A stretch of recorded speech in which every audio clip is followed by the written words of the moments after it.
नमस्कार दोस्तों, हमारी आज की कहानी। अपनी सास के साथ किया बुरा व्यवहार तो भाभी को देकर आई अकल। राशि और सुमित की शादी को 1 साल हो गया है। आज अपने बेटे बहू की शादी की सालगिरह पर सास मंजू जी ने हलवा बनाया है। राशि नहाने गई।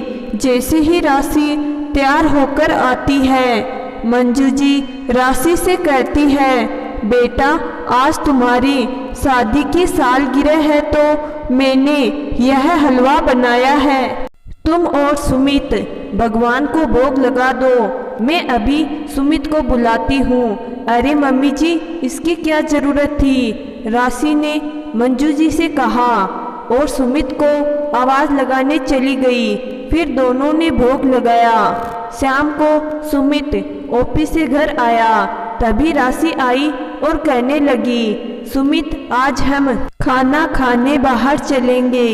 आज हमारी शादी की सालगिरह है तो बाहर घूम भी आएंगे। हाँ हाँ, क्यों नहीं, हम सब चलेंगे। मम्मी तुम्हारा क्या कहना है? सुमित ने माँ से पूछते हुए कहा, तुम दोनों को कहीं जाने की जरूरत नहीं है। मैंने तुम दोनों की पसंद का खाना बनाया है। राशि की पसंद का मटर पनीर और पुलाव, और तुम्हारी पसंद का पाइनएप्पल रायता, कचौड़ी और मिक्स सब्जी। मीठे की कमी थी तो बाजार से मिठाइयाँ मंगवाई है। मंजू जी ने सुमित से कहा, वाह माँ, लेकिन आपने इतनी मेहनत क्यों की? सुमित ने कहा, बच्चों के लिए खाना बनाना मेहनत नहीं, प्यार होता है। मंजू जी ने कहा, मगर मेरा तो आज पिज़्ज़ा बर्गर खाने का बहुत मन था। यह सब नहीं। मम्मी जी, आपको तो मेरी खुशियाँ बर्दाश्त ही नहीं होती। राशि ने कहा। राशि की बात सुनकर मंजू जी का चेहरा उतर गया, मगर उन्होंने उससे प्यार से कहा, कोई बात नहीं, अब खाना बन गया है तो यही खा लो। तुम दोनों कल घूम आना। राशि ने जानबूझकर बहुत थोड़ा सा खाना खाया। सारा पुलाव और मटर पनीर ऐसे ही रखा रह गया। ऐसे ही एक दिन मंजू जी अपनी पड़ोस में रहने वाली सहेली के साथ बाजार गई। उन्होंने राशि के लिए एक सुंदर सी साड़ी खरीदी और घर आते ही राशि को खुशी से दिखाते हुए कहा, तुम्हें बहुत पसंद है न गुलाबी रंग? तुम्हारी ननद की शादी में जिस साड़ी को देखकर कह रही थी कि कितना सुंदर डिजाइन है, बिल्कुल वही डिजाइन और गुलाबी रंग की साड़ी है।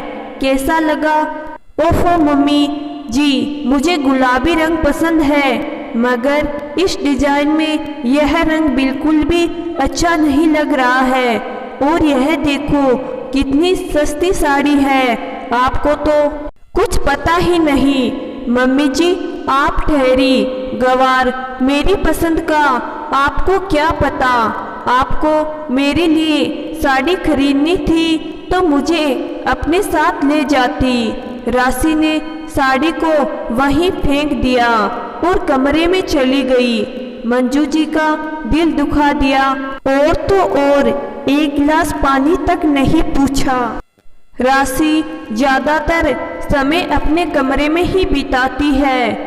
घर पर बर्तन और साफ सफाई के लिए काम वाली बाई लगी है, फिर भी कपड़े धोना, रसोई का काम और भी घर के बहुत से काम होते हैं जिन्हें ज्यादातर मंजू जी ही करती है। राशि बस अपने कपड़े धो लेती है। कभी कभार कोई सब्जी बना दी या कोई ऊपरी काम कर दिया। खाना बनते ही खाना खाकर फिर अपने कमरे में चली जाती है। सुमित ने भी कहा कि माँ की मदद कर दिया करो, तो राशि कहती, मैं कौन सा उनसे काम करने के लिए कहती हूँ, वह तो खुद ही करती रहती है। मैं क्या पूरा दिन खाली बैठी रहती हूँ? कुछ दिन बाद राशि प्रेग्नेंट हो जाती है। सुमित और उसके मम्मी पापा राशि का भरपूर ख्याल रखते हैं। राशि कुछ दिन के लिए मायके जाने को जिद करती है। सुमित उसे मायके छोड़ आता है।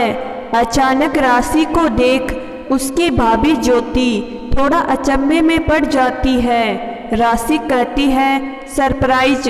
तभी राशि की भाभी बोली, यह क्या बात हुई दीदी, हर कभी मुँह उठाकर आ जाती हो। यह सुनकर राशि को बहुत दुख हुआ। राशि अपनी माँ सारिका के गले लगती है। फिर माँ पानी लेकर आती है। तभी भाभी सास सारिका जी से कहती है, मम्मी जी इन्हें कुछ चाय नाश्ता बना दीजिए और साथ में पकोड़े भी बना दीजिएगा। भूख लगी होगी ना राशि, कहकर अपना मोबाइल लेकर बैठ जाती है। सारिका जी सबके लिए चाय और पकोड़े लेकर आती है। सब लोग बातचीत करते हुए चाय पकोड़े का आनंद लेने लगते हैं। राशि बोली, माँ तुम आराम करो। तभी ज्योति आई और बोली, मम्मी जी दोपहर के खाने में आप सब्जी और रोटी जल्दी बना दो, मुझे बहुत तेज भूख लगी है। ऐसा कहकर ज्योति अपने कमरे में चली जाती है। सारिका जी खाना बनाने लगी। राशि अकेली बैठी रही। शाम को भी सारिका जी घर के काम में व्यस्त रहती है। अगले दिन भाई का बर्थडे है। शाम को सारिका जी भाई और ज्योति के लिए उसका पसंदीदा खाना बनाती है। लेकिन ज्योति को तैयार देखकर पूछती है, कहीं जा रही हो? तो ज्योति कहती है, हाँ मम्मी जी मैं रेस्टोरेंट जा रही हूँ। मैंने आपके बेटे के लिए बर्थडे पार्टी रखी है। वहाँ मेरी सब सहेली और उनके पति आ रहे हैं, तो आप घर को संभाल लीजिएगा। लेकिन मैंने तो तुम दोनों के पसंद का खाना बनाया है। तुमने बताया क्यों नहीं कि पार्टी रखी है? सारिका जी ने पूछा। मेरी सहेलियां पार्टी के लिए बहुत कह रही थी और सब अचानक में हुआ तो बताना भूल गई। ज्योति ने कहा, भाभी मैं और मम्मी भी तैयार हो जाते हैं, फिर आपकी पार्टी में धमाल करेंगे। राशि ने खुश होते हुए कहा, मम्मी जी आपने जो मेरी पसंद का खाना बनाया है उसे आप और राशि खा लीजिएगा। राशि तुम प्रेग्नेंट हो, बाहर जाकर क्या करोगी? और मम्मी जी ठहरी गंवार, अगर ये हमारे साथ गई हमारी बेइज्जती होगी, तो कहीं कोई प्रॉब्लम हो गई तो तुम घर पर ही रहो। कहकर ज्योति घर से निकल जाती है। अपनी माँ की आंखों में आंसू और उतरा चेहरा देख राशि को अपनी सास के साथ किया हुआ अपना व्यवहार याद आने लगता है कि कैसे उसकी सास भी उसकी पसंद का खाना बनाती है, उसकी पसंद की चीज़ें लाती है, मगर कितने बेकार तरह से वह उनको जवाब देती है और उनके प्यार को नज़रअंदाज करती रहती है।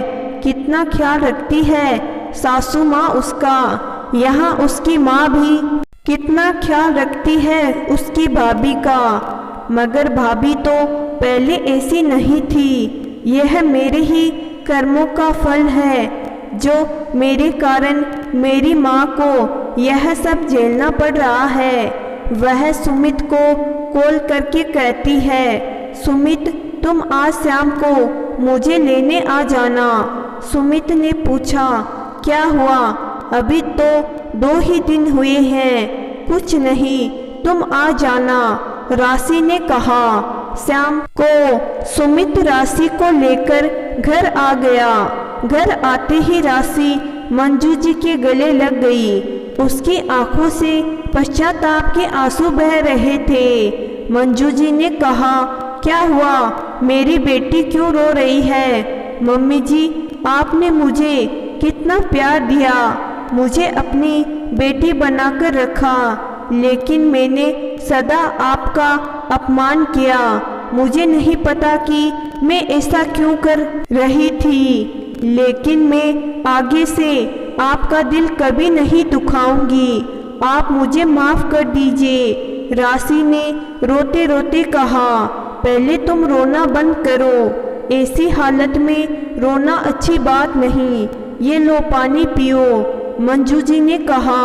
राशि का पश्चाताप उसकी आंखों से आंसुओं के रूप में बह रहा था। राशि को शायद अपनी गलती का एहसास कभी नहीं होता। अगर वह अपनी माँ के साथ भी वही व्यवहार न होते हुए देखती जो वह अपनी सास के साथ कर रही थी, क्योंकि हमें अपनी गलती, अपने बुरे व्यवहार का एहसास तभी होता है जब वह हमारे खुद के साथ या हमारे किसी अपने के साथ होता है। जब अपने पर गुजरती है तभी बात समझ आती है। तो दोस्तों, मैं आशा करती हूँ कि आज की कहानी आपको ज़रूर पसंद आई होगी। कहानी पसंद आई है तो कहानी को लाइक और चैनल को ज़रूर सब्सक्राइब करिएगा। धन्यवाद।